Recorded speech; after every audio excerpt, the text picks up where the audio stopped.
এরকম পাঞ্চুয়াল টাইপের ব্রাইড হলে প্রত্যেকটা মেকআপ আর্টিস্টেরই কাজ যেন আরো সহজ হয়ে যায়। আর আমার সেদিনের ব্রাইড এতটাই পাঞ্চুয়াল ছিল যে আমরা রিলস বানাচ্ছি তার মধ্যেখানে এসে ও হঠাৎ করে নিচে দিয়ে চলে গেল।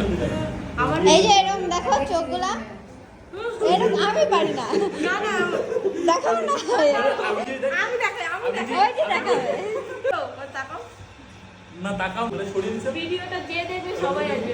আমার ভিডিওর মধ্যে কোনো মানে ছিল না, খালি হাসি যাচ্ছে সবাই ওটাই সবগুলো নেই না। আর এই যে হলুদ শাড়ি পরে হেসে হেসে কথা বলছে, একে হয়তো অনেকে তোমরা চিনেছো। এটা হচ্ছে আমার আগের বছর একটা মিষ্টি ব্রাইড। আর আমার এই ব্রাইডকেই দেখে এই ব্রাইডের ননদ আমাকে বুক করেছে। তোমরা হয়তো মনে মনে অনেকেই ভাবছো যে এই ঠান্ডার দিনে এরকম রাস্তা দিয়ে জল ভর্তি কেন।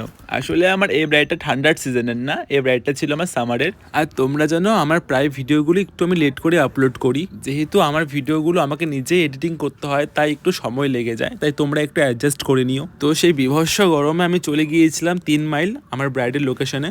আর আমার ব্রাইডের কল টাইম ছিল 2টো। সেইখানে আমার ব্রাইড গিয়ে দেখি যে এখনো হলদি শুটি সে করে যাচ্ছে। আর শুধু হলুদই না, এরপরে আবার জল ভরতেও এখন যাবে, তারপরে সেই জল এনে স্নান করাবে, তারপর নাকি আমার ব্রাইড স্নান বান করে বসবে। তো আমি আমার আপকামিং ব্রাইডদের উদ্দেশ্যে একটা কথাই বলবো যে তোমরা তোমাদের প্লিজ কল টাইমগুলো মেনটেন করো। কারণ কি আমাদের যদি একটা দিনে একটা ব্রাইড নেওয়া হয় তাহলে আমাদের খুব প্রবলেম হয়। কারণ কি এই ডেটগুলো খুব মিনিমাম থাকে, তাই কোনো কারণে যদি ফার্স্ট ব্রাইড আমাদের লেট করে তাহলে পরবর্তী ব্রাইডগুলোটা সবার লেট হয়ে যায়। তাই তোমাদের যে টাইমিংটা দেওয়া হয় প্লিজ তোমরা সেটা মেনটেন করো। আমার যেমন ভালো লাগে তেমনই আমাকে সাজিয়ে দিও। আচ্ছা কিন্তু এত লেট হয়ে যাচ্ছে। সেটাই তো প্রবলেম, লেট হয়ে যাচ্ছে। এখনো দেখো মানে হলুদই হয়নি।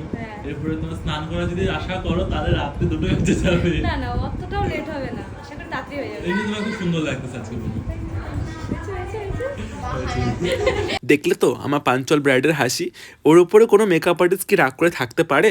আমার ব্রাইডের তো কোনো খবর নেই, তাই আমি আমার স্টুডেন্ট আর আমার অ্যাসিস্ট্যান্ট মিলে সবাই মিলে শাড়ি ফাড়িগুলো ঠিকঠাক করে রাখছিলাম, যেহেতু আমাদের একটা ব্রাইডের পর 2টো পার্টি মেকআপও রয়েছে। বুনু তাকাও ওইদিকে। এখন বাজছে কটা? 5টা। কটা বাজে? 5টা। আমরা লাইট ফাইট সব কিছু সেট আপ করে বসে রয়েছি, কিন্তু আমার ক্লায়েন্টের খবর নেই।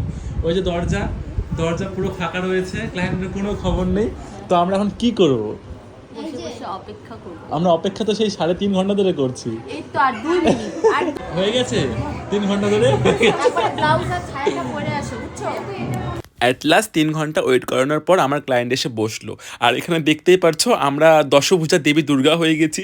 একজন এক এক দিকে কাজ করছে, কেউ আর বসে নেই, কারণ এরপরে আমাদের আবার 2টো পার্টি মেকআপ কমপ্লিট করে আবার বাড়ি ফিরতে হবে। আর একটা ব্রাইডের বাড়িতে 3 ঘন্টা ওয়েট করা মানে ভীষণ ব্যাপার। যেহেতু আমার ব্রাইডের তেমন কোনো ডিমান্ড ছিল না, তাই আমি আমার মতো কাজ শুরু করে দিয়েছি। খালি ওর একটাই রিকোয়ারমেন্ট ছিল যে ওর চোখটা যাতে আমি একটু টানা টানা আর গর্জেস করে দিই, আর ওর গালে যাতে একটু আমি কলকা করে দিই। তো ওর ইচ্ছেটা আমি রেখেছি। ওর জানি না কতটা কি করতে পেরেছি, তোমরা জানিও কমেন্টের মাধ্যমে। আর কেমন লাগলো অবশ্যই ভিডিওটা ভালো লাগলে শেয়ার করে দিও।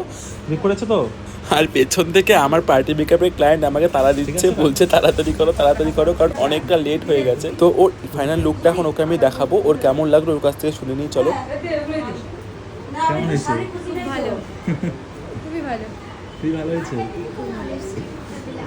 যেহেতু ওর ইচ্ছা ছিল যে ওর চোখটা পুরো গর্জাস হবে, তাই ওর চোখটা আমি একটু কালারফুল অ্যান্ড গর্জাসের মতো করে দিয়েছি। আর আমি আমার প্রত্যেকটা ক্লায়েন্টের কথা অনুযায়ী কাজ করতে বেশি পছন্দ করি। তাছাড়াও অনেক ক্লায়েন্ট আছে যারা আমার উপর পুরোপুরি সবটা ছেড়ে দেয়, সেই ব্যাপারটা আলাদা। কারণ অনেকেই আবার নিজের রিকোয়ারমেন্টটা পছন্দ করে, অনেকের ইচ্ছা থাকে যে আমি এইভাবে সাজবো। তো তাদের ইচ্ছাটা মেনে চলা আমাদের প্রত্যেকটা মেকআপ আর্টিস্টেরই প্রয়োজন। অনেক অনেক ভালো, অনেক সুন্দর হয়েছে। অনেক সুন্দর হয়েছে। মনের মতো পেয়েছো তো? হ্যাঁ মনের মধ্যেই পেয়েছি, খুব ভালো হয়েছে। Thank you so much. ঠিক আছে, তাহলে আমার ব্রাইডের রিভিউ তো পেয়েই গেলাম, ওর লুকটা কেমন লাগলো তো তোমরাও জানিও কমেন্টের মাধ্যমে। আজকের মতো টাটা।